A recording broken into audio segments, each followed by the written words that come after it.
This video is brought to you by LDPlayer. I capture a lot of my gameplay footage using a PC and an emulator. I never got used to gaming on a mobile device. The display feels small, controls are sluggish, and burns my hand like an oven after 10 minutes. I'm sure a lot of you also enjoy watching content like this video on a big screen, and this is thanks to LDPlayer, a lightweight, free-to-use Android emulator that lets you play mobile games on your PC with a mouse and even a controller. What's more, did you know that certain games don't have dedicated PC clients and are not available on certain emulator platforms? Well, LDPlayer has a wide selection of games, and some relevant footage for this video is recorded from LDPlayer. With excellent performance and quality, you can expect a seamless gaming experience with simple control schemes and a feature-rich UI. You don't need to wait for some games to be ported over to PC. The future is now. Use my referral link in the description to try out LDPlayer for free, including an offer to install Sword of Convalaria, the last game I reviewed to be run on the emulator. Thank you again to LDPlayer for sponsoring this video, and now, let's begin. How much would you be willing to pay for a skin in a video game? $5? $10? $60? Well, today's discussion video will be something that I think a lot of players, not just in the gacha community, will find very debatable. $20 skins. Do you agree or disagree? Well, at first it does sound pretty absurd. No matter how much you add to a character, it's hard for someone to justify $20 for a purely cosmetic item. I mean, I don't know anyone that would be stupid enough to buy one of those. Absolutely ridiculous. Well, in this video, I will explain the nuances of the historic rise of video game skin pricings, how the $20 price tag has become so prevalent in the industry, and maybe, just maybe, I may be able to change your mind on this subject matter. My name is Psyche, let's begin. First, let's define a skin. What is a skin? Well, how I define a skin and the type I will be talking about are alternative appearances or outfits for an in-game character that changes nothing about their gameplay and is purely cosmetic. Now we've already run into a bit of a hiccup. Video game skins are purely cosmetic. Do you agree with this sentiment? Because some people don't. And this is already where it gets a little complicated. Now, I myself make content on gacha games. Gachas are obviously not the only video game genre that does skins, but there is one major distinction that is true most of the time. Gacha games are primarily single-player games. You can't see other players nearly as prominently as multiplayer titles like COD or Fortnite. In these games, yes, you will be able to see other players. You will be able to show off your shiny skins, whether you got them from a lucky draw or just wailed out the wazoo for it. This means what historically used to show off the achievements that each player has accomplished was reflected in the skin that they used, like a cosmetic that unlocks whenever they get a certain amount of kills. Obviously, with the introduction of paid skins, this has changed a little. How a player shows off their cosmetics, especially when there's so many of them these days, muddies the water on how that player got that skin, which pollutes what skins stood for in the good old days. This is the main argument that skins are not just cosmetics, and I can definitely see that as a valid reason.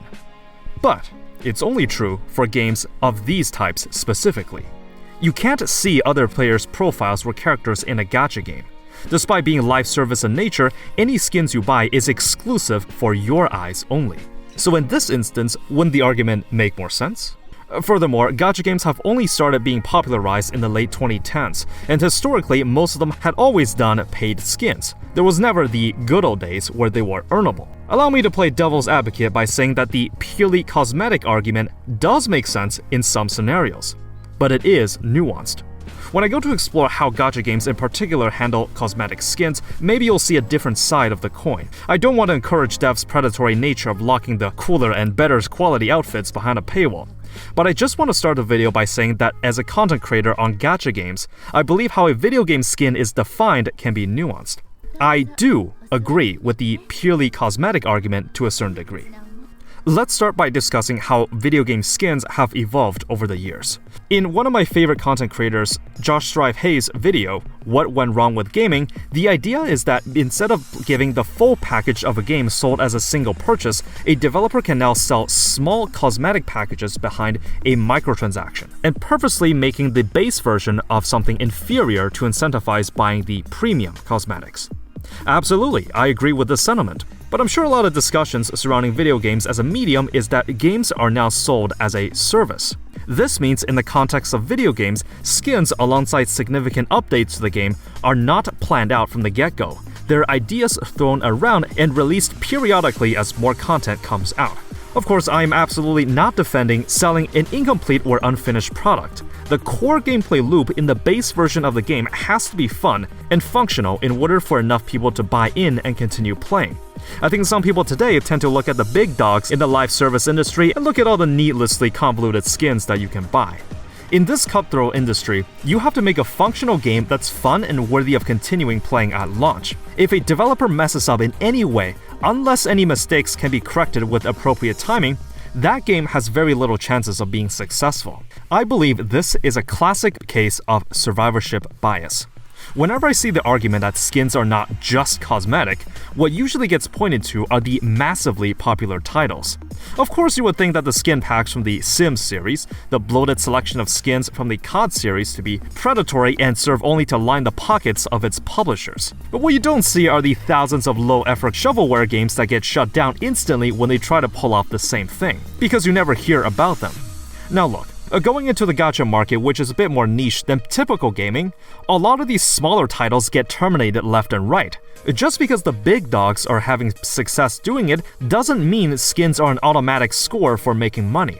They work because the base gameplay loop is fun, and if a developer tries to pull a fast one by making shovelware or a cash grab without too much innovation, not even the shiniest skin can save them.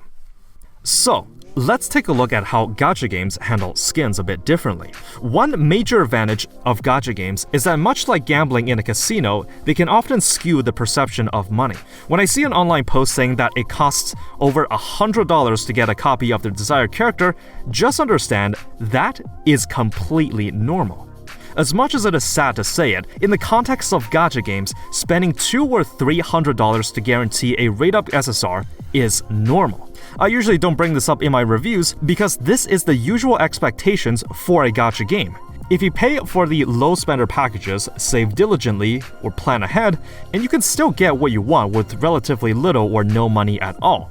Buying the gacha currency directly, though, tends to be a much worse deal in terms of efficiency. If the developer didn't go the gacha route and stuck a one-time payment of, $100 to get a specific character, that would seem like an absurd offer. But integrate it with an RNG loot box system, and it becomes an effective way to muddy the waters of the actual price of what you want. What I'm trying to get with all of this is that skins also get the same treatment. Much like the addictive and gambling nature of gacha mechanics, a lot of the skins introduced in today's day and age can employ similar tactics to obscure the actual cost of the skin to justify the price. What about a skin that's earnable through a paid battle pass? You can't buy it by itself, so you don't know how much of it goes to the skin or the other rewards. What if the skin uses an in-game currency that's sold in uneven amounts? What if the skin itself has a gacha system? Nikkei is a pretty atrocious example of this because I myself was once a victim to it. See this 2B outfit? Instead of buying Baldur's Gate 3, Elden Ring, or Cyberpunk 2077, I bought this instead for $60. How it works is that you get a random reward every time you spin the wheel with paid tickets. A reward is taken out of the pool, and the premium skin has the lowest chance to drop at first, but slowly increases until it's the last option in the pool. The vast majority of the time, this is going to be the case, with the absolute maximum you have to pay being around $60. Though it is possible, no matter how slim the chances may be, to get it early. I mean, look at this Reddit user here, they got it with one of their first pulls. For the record, I do not consider limited quantity supplies or auctionable skins to be the topic of this video, since by that point you're getting it for its exclusivity and collection purposes. In other words, the skin can't have liquidity, meaning if you shell out the appropriate cash, you will be able to obtain it. The skin cannot run out of stock, nor can you sell that item on an online market of sorts. If we consider auctionable cosmetics, that is a whole can of worms in terms of monetization. One advantage gacha games have in this regard is avoiding the cosmetic bloat. Since there has to be a set amount of classes or characters in a multiplayer-focused game, the gacha can simply just add more characters. It's fine if a single character has a few skins because if it gets too many, the game introduces another shiny new SSR to pull on, and bam, you got a new blank template to slap skins onto. What if skins were the primary method of monetization in a free-to-play game? Azur Lane and Girls Frontline's gacha system infamously have you pull skins instead of characters. You can get all the units in-game relatively cheap, but the skin gacha is often the center of a lot of discussion, often leading to some players feeling frustrated and quitting the game. From an outsider's perspective, how can a purely cosmetic item cause so much backlash? Isn't it a really good deal for free-to-plays if all the gameplay aspects are available for everyone to use? This will probably be a topic for another time, but it's something to think about. But why $20 specifically? Why is this price the topic of the video? Well, I'm sure everyone's seen some of those by this point, no matter which game you play, and I'm sure most will consider $20 as a ludicrous price to pay for a cosmetic item. But let's play devil's advocate.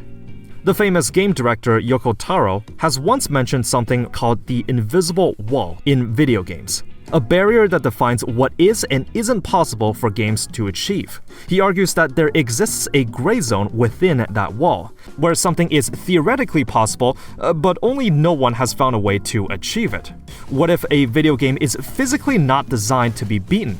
What if a game is only 10 minutes long, but it was the best 10 minutes of your life? What if a skin is so well made and so high quality that people would justify paying $20 for it? Let's explore this gray zone. Is there a way for everyone to see eye to eye and say, yep, I paid $20 for that? In other words, let's try to justify $20 skins. Well, first, we need to do a bit of searching on what the best possible skins are in video games, and if they truly have what it takes to earn the $20 award. Starting from the bare minimum, we have palette swaps or transmog color schemes. I think many would agree that charging money for changing the hue of an outfit or weapon to be absolutely ridiculous, yet some games have tried to pull this one off. What about a simple outfit change? Nothing about the voice lines or the animations of a character is altered in any way, only their physical appearance. I'm sure outside of gacha games, this is what most would consider as the standard for a video game skin. Whether you might be willing to pay $20, well, that really depends on the quality of the outfit. But let's go one step further. What if the skin also included a brand new set of voice lines or animations? You had to go bother the voice actors to get it, so at least some degree of work went there as well. Same goes for rigging any motion capture. That does take work, but is it enough to enter the $20 range? Maybe not, but let's get experimental. Azur Lane's gacha skins are famously known for its high-quality live 2D animations. In fact, this Reddit post right here had instructions on how to see the hidden interactions with a skin, like if you tap on certain areas on the screen or adjusting the character's expression, the opacity of the clothing, and other various things that will get this video demonetized. What about Neural Cloud's interactive skins where you can take off the character's tights? Or this one where you can toggle different modes to remove certain articles of clothing. What about Snowbreak's interactive $20 skins where you get a dormitory area with the character fully modeled in 3D, with controls to trigger cutscenes and other unsavory ways to appeal to your fantasies? The typical gamer might look at this and think, is there something that's not Coomer bait? That's exactly why some of these players play these games. With unique voice lines, animations, victory poses, and interactivity, would that be enough to start entertaining the idea of $20 skins? My personal opinion, probably not. But it is something to get you thinking. People often justify their spending habits because it's spent on something that you enjoy. This argument often gets brought up among gacha players. Who cares if someone spends $20 on a PNG file? Who cares if someone blew $20 or even $60 on a skin? If it brings them enjoyment and doesn't affect other players, then who are you to judge? There are certain things in this world that are worth nothing to some people but worth a fortune to others. Much like how old baseball cards or sneakers can get someone to shell out the big bucks. A transaction happens when a buyer and seller are willing to exchange something for the same price. If someone values a cosmetic item at $20 or more, then they would be willing to part with their money to get it. You might think it's absolutely ridiculous that people pay money for these worn pieces of cardboard, but at the end of the day, the pricing of these skins work for some players because it has value to them. Now, I don't wish to normalize $20 skins or even start entertaining the ideas that they are acceptable, but this is a trend that's present not just in gacha games. They do work some of the time. The typical gamer, when discussing this topic online or even in this video's comments, would never admit to being interested or buying skins of this price.